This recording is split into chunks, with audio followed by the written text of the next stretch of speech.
আমাদের বাঙালি সমাজে একটা নিয়ম আছে, যতদিন শাশুড়ি বেঁচে থাকবেন ততদিন শাশুড়ির সংসারেই ছেলের বউকে থাকতে হবে। সে চাইলেও আলাদা করে নিজের সংসার পাবে না। শাশুড়ির সংসারে শাশুড়ির কথা মতোই সব চলবে। এখানে ছেলের বউর কোনো স্বাধীনতা থাকবে না, সব কিছুতেই শাশুড়ির পারমিশন লাগবে। এমনকি শাশুড়ির সংসারে নিজের মন মতো একটা রুমও ডেকোরেশন করা যাবে না। বেশি কিছু বললে বলে নিজের সংসারে যা খুশি কইরো, আমার সংসারে এসব চলবে না। কিন্তু দেখুন, আমাদের মতো সেই অসহায় বউগুলা নিজের সংসার বলতে যা বোঝে তা হলো শাশুড়ি মরার পর। তার আগে নিজের সংসার, সেটা আবার কি? বুড়া মানুষ বাঁচবেই আর কয়দিন, শাশুড়ি মরলে সবই তো তোমার। তো বউটাও অপেক্ষা করতে থাকে কতদিন শাশুড়িটা মরবে। শুনতে খারাপ হলেও এটাই বাস্তব সত্য। আর এই সংসারটা তার হবে ততদিন একটা মেয়ের আর শখ বলতে কিছুই থাকে না।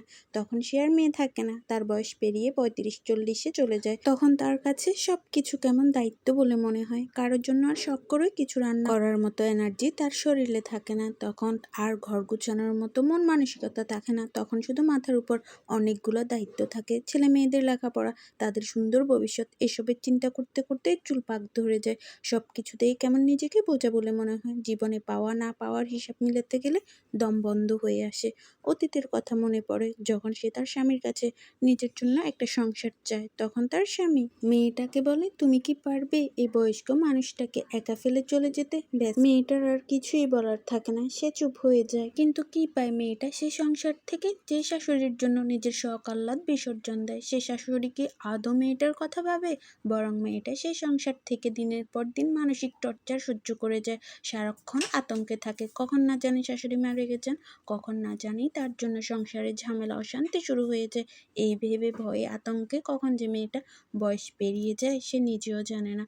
হঠাৎ অনেক বছর পর মেয়েটার মনে পড়ে, সংসারের ঝামেলা সামলাতে গিয়ে কখনো তার স্বামীর সাথে একটু স্মৃতি তৈরি হয়নি। সারাদিন কাজের পর রাতে সময় করে স্বামীর জন্য একটু শাড়ি পরা, কপালে কালো টিপ লাগানো হয়নি। সংসারের সবার সাথে থেকে লজ্জায় স্বামীর সাথে হাত ধরে একটু বৃষ্টিতে ভিজার সুযোগ হয়নি মেয়েটার মনে পড়ে যায়, অনেক দিন হলো তার স্বামীর সাথে একান্তে বসে একটু গল্প করা হয়নি। মেয়েটা দৌড়ে যায় স্বামীর কাছে, চাঁদনি রাতে খোলা আকাশের নিচে আজ বসে জমিয়ে মনের কথা বলবে তাকে। কিন্তু হঠাৎ মেয়েটা বুঝতে পারে, এতদিনে তার স্বামীর সাথে আকাশ সমান দূরত্ব তৈরি হয়ে গেছে। গল্প করার বয়সটা পেরিয়ে গেছে অনেক আগে, ছেলে মেয়েরা বড় হয়েছে। এখন এসব করা মানে ছি ছি। মেয়েটা আঁচলে মুখ গুজে দৌড়ে চলে যায়, নিজেকে বন্দি করে নেয় অন্ধকার চার দেওয়ালের মাঝে।